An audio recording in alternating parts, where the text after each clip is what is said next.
Today I've just got an early morning train from my hometown of Bath to Cheltenham Spa, and then I've cycled through the glorious Cotswolds to Stow-on-the-Wold, and this is St Edward's Church, more specifically the North Door. It's thought by some that this door was the inspiration for the door of Durin in Tolkien's Lord of the Rings. It's coming up.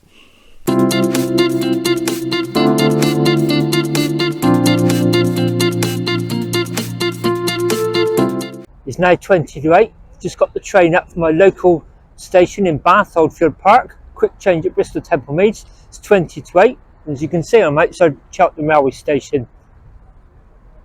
So I'm heading off that way, about 25 miles into Middle Earth and Stow-on-the-Wold, St Edward's Church. Let's get going.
This is what I've come to have a look at land, and later in the ride, as I turn round and head back to Cheltenham, I'm going to visit Coln Rogers, tell you a little bit about how it got its name, and I'm going to revisit the Saxon Church of St Andrew there.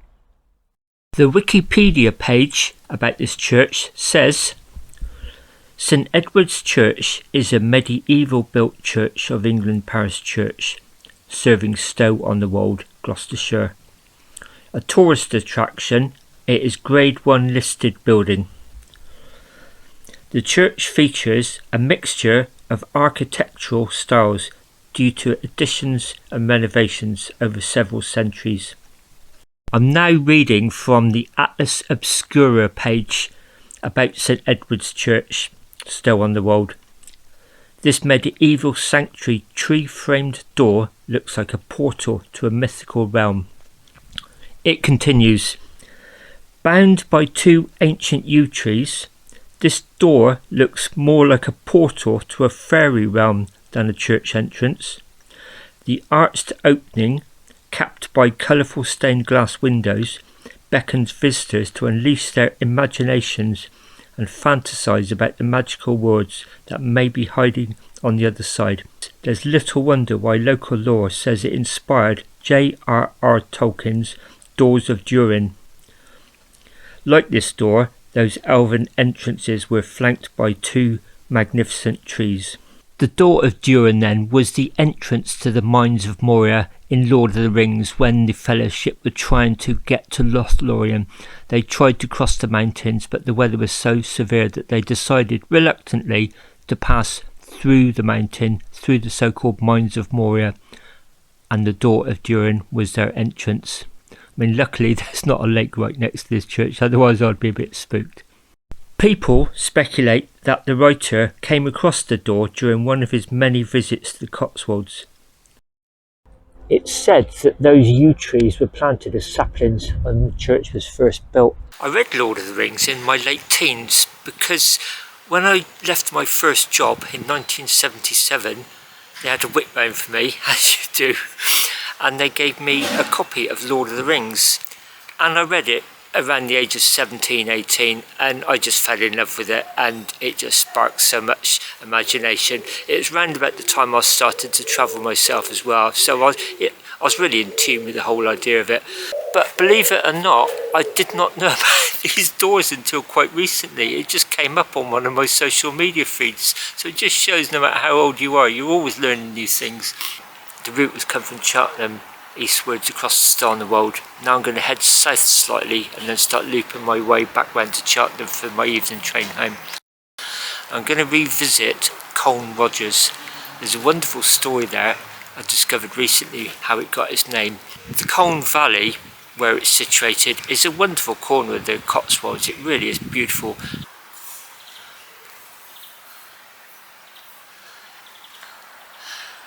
I'm actually going to go around to the main entrance because they welcome visitors. I want to have a look inside the church. But so many people have walked through here, had their photographs taken in front of that door.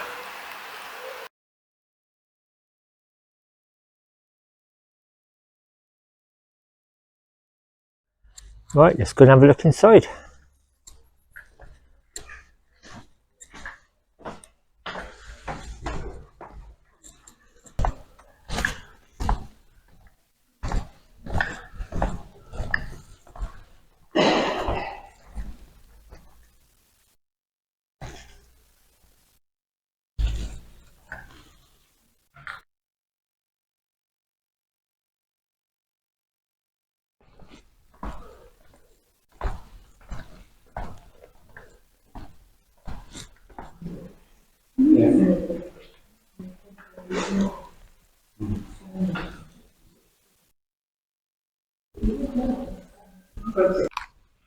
Next to the organ, I believe this must be the other side, the north door.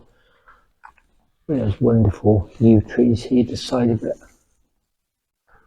Gosh, it looks a bit different from inside, doesn't it? Just next to the pulpit, there's this big stone tablet, war memorial.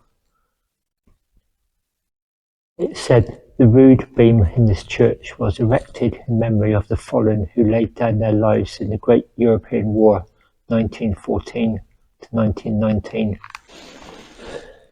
In the top left and right hand corner, there's the names of people from Stow who lost their lives in the Second World War. Not as many in number, but I'm sure each one very, very sorely missed by their family and friends. Left still on the wold on the Fossway, and at the bottom of a very steep hill, turn left onto an A road, and now we've just turned off that A road onto a minor road. But look at this view, this gateway. Wow, look at that. Back on those quiet roads.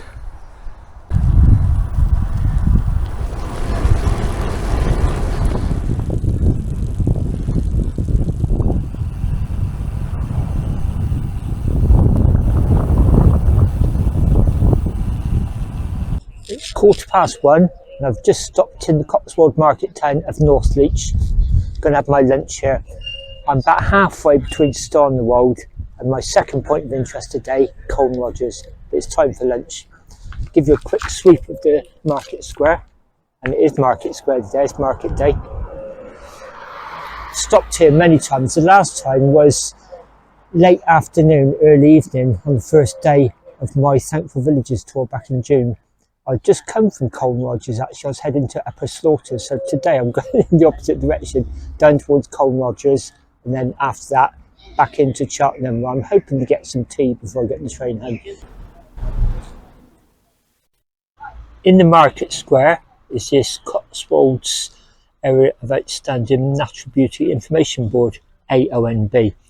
It says the Cotswolds is the largest of the 41 AONBs in England and Wales. Didn't know it was the largest.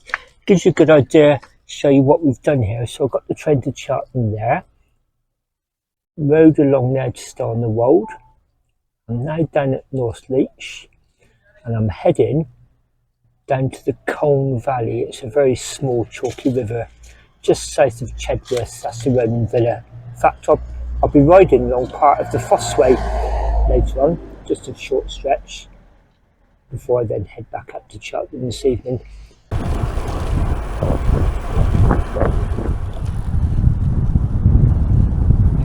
This is lovely. This morning I saw those poppies, which I wasn't expecting this time of year. I suddenly saw this. I'm not sure what the crop is. My first thought was, oh gosh, that can't be rapeseed oil, can it? Have I just hibernated and sort of woken up next spring? But it's not, is it? Oh, there's the Fossway over there. You can just see a white lorry going along. Here is signposted Coln St Dennis. So it looks like we're about to drop down into the Coln Valley. It's a small river. And Fossbridge. Dropping down into the Coln, C-O-L-N with no E. There is a C-O-L-N-E further north, not to be confused with this one. Coln St Dennis. I've got loads of time and I've just spotted a church, so I'm going to pop in and see if I can get inside. But it's part of a network of churches, like a lot of rural communities. They seem to rotate between where the services are. So you can see Coln St Dennis, Coln Rogers, Chedworth, that's where the Roman villa is, Yanworth, and then back to Coln St Dennis. Let's go and see if we can have a look around that. Doesn't look promising, but hey, let's go and have a look and see.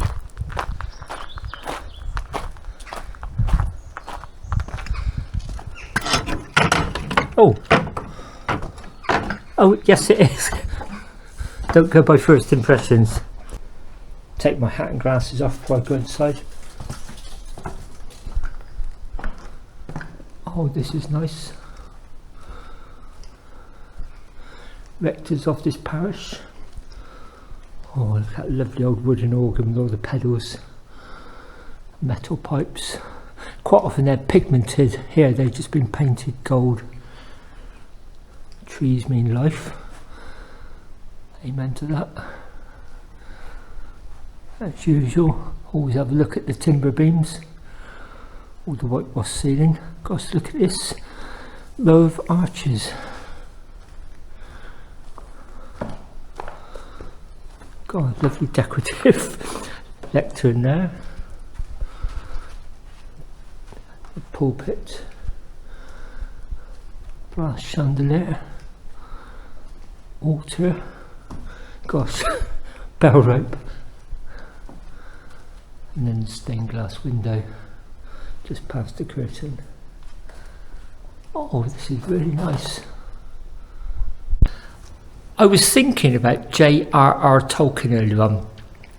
He was a professor of Old English and he was also a fellow of Merton College, Oxford.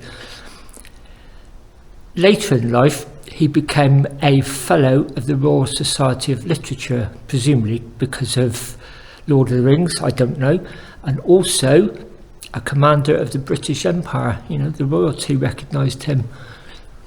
But I also read he was a soldier in the First World War and he fought at the Somme, and then later on in that First World War he became a prisoner of war.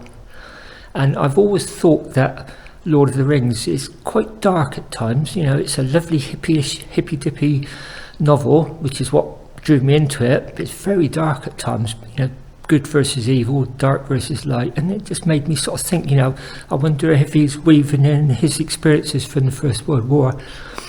And yes, he was clearly a very, very gifted and recognised academic, but I read somewhere, I may have this wrong, but I believe Lord of the Rings came from something as simple as just telling his kids stories on long car journeys to sort of ease their boredom.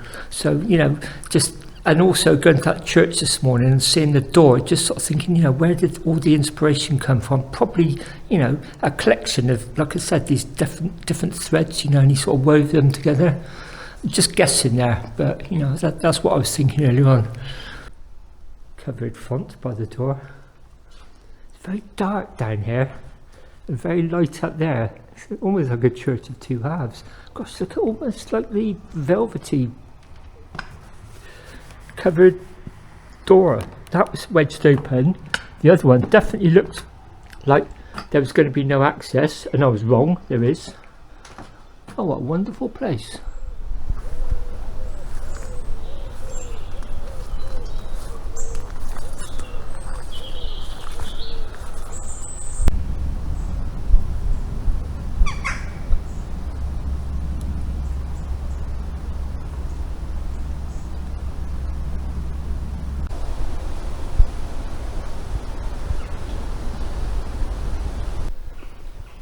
Bridge over the Coln River.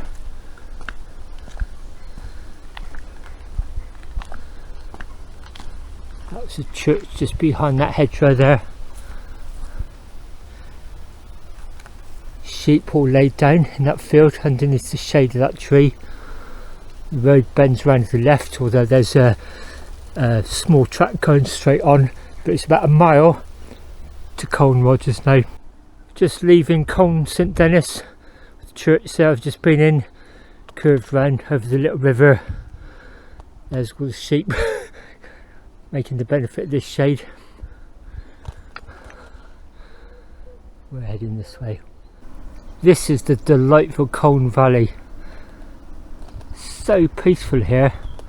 And that's the river just down there, just sunken down behind those trees. We're running along parallel to it. Little hidden away nugget in the Cotswolds. Less than a mile further on, this is Coln Rogers, and there's the Saxon Church, St Andrews. So a quick refresh if you haven't seen my video from the summer where I cycled from my hometown of Bath up to York, visiting 16 thankful villages. Thankful villages where every single person who went off to serve in the First World War, men and women, returned safely alive. And I've discovered a couple of years ago, most of them, if not all, have got slate centenary plaques. My quest then has been to locate these plaques and leave a knitted poppy on each one. Each time I come to a thankful village, my first port of call is always the church, because often that's where the plaques are. Not always, but often. It's a good starting place. And then if they're not there, I tend to look for village greens, memorial crosses, that sort of thing. But I came here to the Saxon Church and the plaque was down there. I'll show it to you, but I just knew I wanted to come back and have a look at that church. It's such a stunning location. So just going down a couple of 100 yards of no through road. It says so there, look.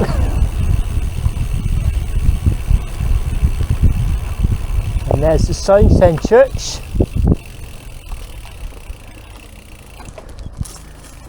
And here it is. I'm now reading from the BritainExpress.com website. Links below as always. It says, there was a settlement here in Saxon times, as the church attests. But the name of the village was then Coln on the Hill. Not surprising when you consider that much of the village lies on a sloping hillside above the river Coln. It goes on to say, in 1105, a Norman knight named Roger of Gloucester suffered serious injuries in the Battle of Falaise. Roger must have feared for his soul, for he gave the manor of Coln on the Hills to Gloucester Abbey. As a result, the village became known as Coln Rogers. The Saxon Church of St Andrews stands on low ground close to the quiet River Coln, in the heart of the eastern Cotswolds, surrounded by pretty Cotswold stone cottages.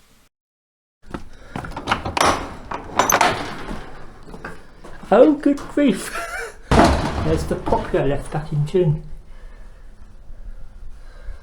And there's the slate centenary plaque. Coln Rogers, 1914 to 2014, a thankful village. and above it is a stone tablet, Coln Rogers, and it says, inscribed below are the names of the men of this village who served in HM forces during the Great War, 1914 to 1919. They all returned safely alive. And it also says there, also Doris Barton, VAD. I believe that's voluntary nursing.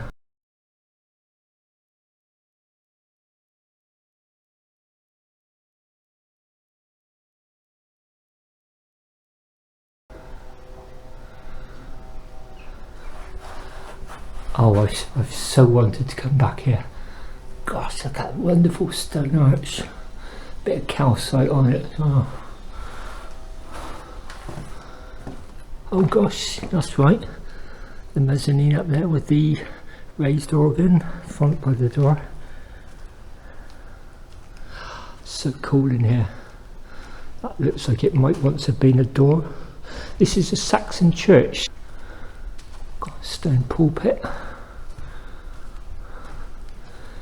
It really does look it, doesn't it? Wonderful stone arches. Wow.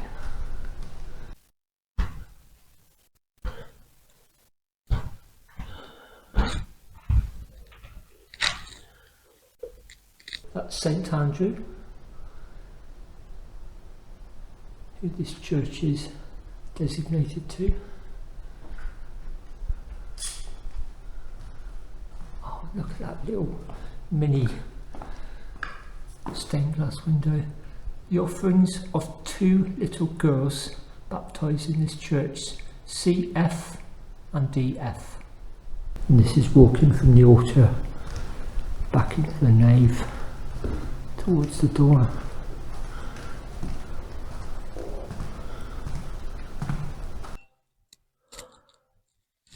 Wonderful stone pulpit and the lectern. But look at this front pew on the left hand side. All the others are standard, aren't they? Traditional. Lovely carving. But that one looks like its seating area has been made from old carriage trunks. Wow, that's great. That was wonderful revisiting. I was just getting ready to leave and a small little coach party came in. And it turned out the guy guiding them is from Bath. He lives a couple of miles away from me. So I had a nice little chat. I've just come down from Coln Rogers and I'm joining the A429. Cirencester that way up to Burton on the Water. This is the Fossway. Going to be on here for about a mile or so and then turning off to the left. The Fossway, the Roman road from Exeter to Lincoln. I've just turned off that busy road, the Fossway. I did see a brown tourist sign saying Roman Villa straight on, but I don't think it's very far before you turn left into that. But we're turning left on this smaller road, signposted Chedworth. We're about 3.5 miles on from Chedworth on a minor road, which is just splitting at a wide junction, and I'm taking the more minor of the two forks. But yeah, this gives you an idea of the scenery. You can just see there's a main road going along there, so some lorries going up what looks like a bit of a drag. I've got ample time. It's not even 4 o'clock yet, and I'm about 9 miles from Cheltenham Spa. I don't want to get back there too early because I'll end up getting a train which will, take me through Temple Meads at rush hour. I want to wait until after that. So I'll just take my time, keep stopping, probably try and find somewhere to sit down and eat in Cheltenham maybe, and then just amble back to Cheltenham Spa along these glorious roads. Along this little minor road you come to the remains of a brick building. It looks like it might have been a military building from the Second World War, possibly a farm building. Someone's painted one of those flyargic mushrooms on it.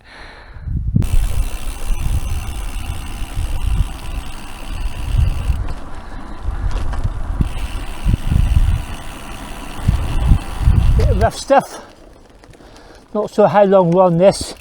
I vaguely remember there was a short stretch when I was doing the route.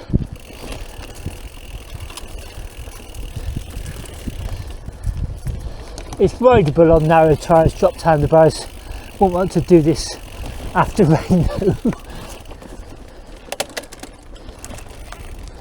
Four-wheel drive at the moment, so where a car can get, a bike can. Now it looks like it's turning into a footpath. Still quite hardcore compact. We'll see. Now dropping down through some woods. I've come across more of these painted red spotted mushrooms, phloargic, outside as well. I wonder what that's all about.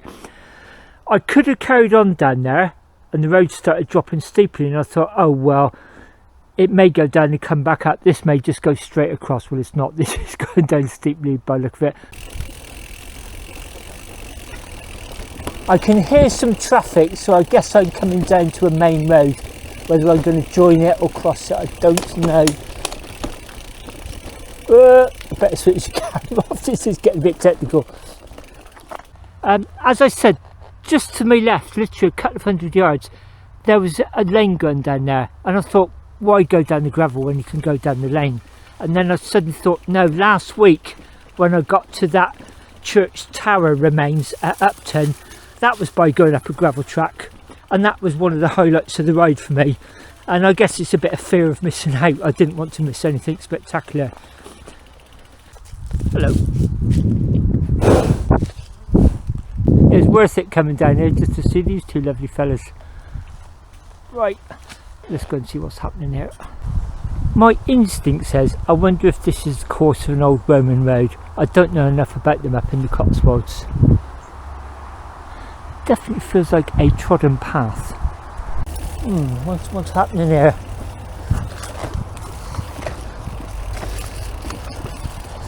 So we're coming up this main road.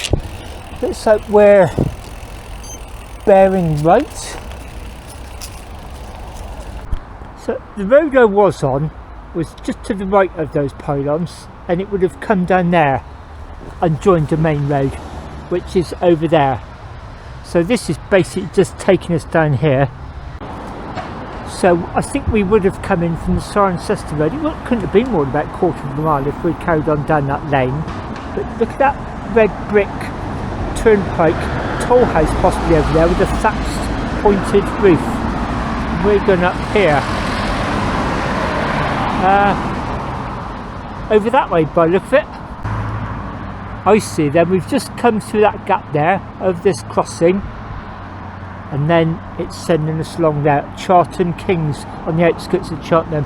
That was a restricted byway. I don't know if you can see, there's traffic lights there. You know, sometimes they have a bicycle, they've got a horse rider on that, the red horse rider.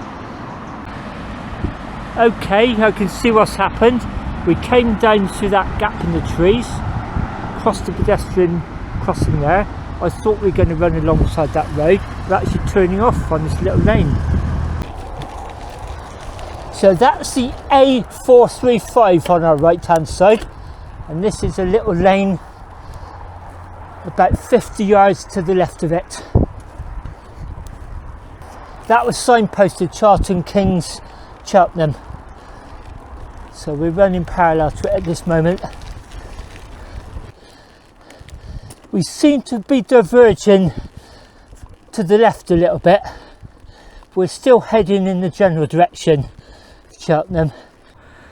That A road is running over the edge of this hill along the valley. We're climbing up out of it, but I'm pretty sure we're getting quite close to built up Cheltenham. So I'm just really savouring the last of the lovely Cotswold landscape. And we're heading this way. I'm so glad I did that bit of rough stuff now. It's all tied in with this. 4.8 miles to go to the station. And it just feels like we're in the middle of nowhere on this little lane. This is wonderful.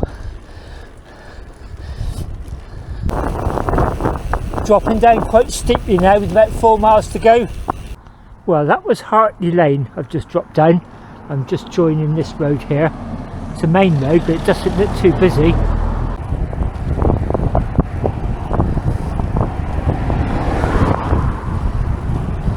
Final drop down into Cheltenham. Oh wow, you have to stop and look at that view. I'm not sure what road this is. It seems familiar. I think I might have been down it before. But that's looking down. And then Cheltenham is just starting about there. Wow, you can see the line of the Malvern Hills over there.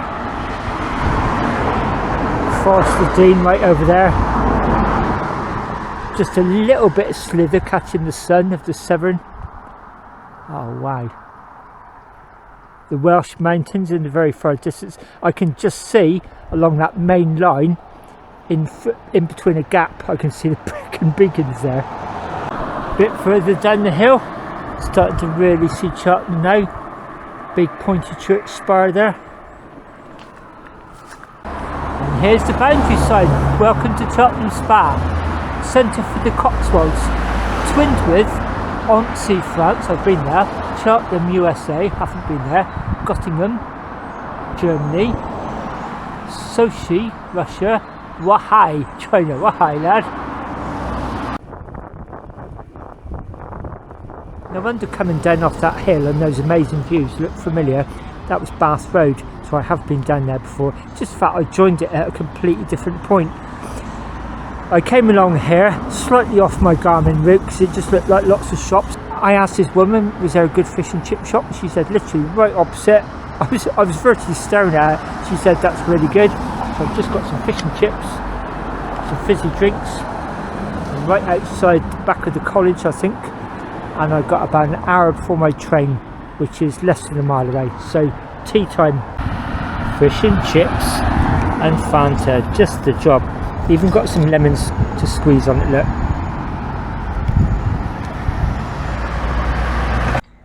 Just got back to Cheltenham Spa Station. It's about 2 minutes to 7. You see I've put my high vis on. Not because it's cold, it's still very warm. Just I was riding through quite busy traffic. I just felt safe with that. It's been a fantastic day, it really has. That fish and chips on Bath Road outside the college building was absolutely fantastic. Brilliant way to finish off the ride. I've got about 30 minutes to wait for my train. Quick stop at Bristol Temple Meads. I should be home at Oldfield Park. Bang on 8 o'clock if it's all running smoothly. It did start off a bit nippy this morning, but by lunchtime it really got hot. When I left Northfleet, it just started to cook. It's been a fantastic day. I hope you've enjoyed coming along. I think I'll finish the video here, so as usual, look out for each other everybody. Thanks so much for watching. See you next time. Bye for now.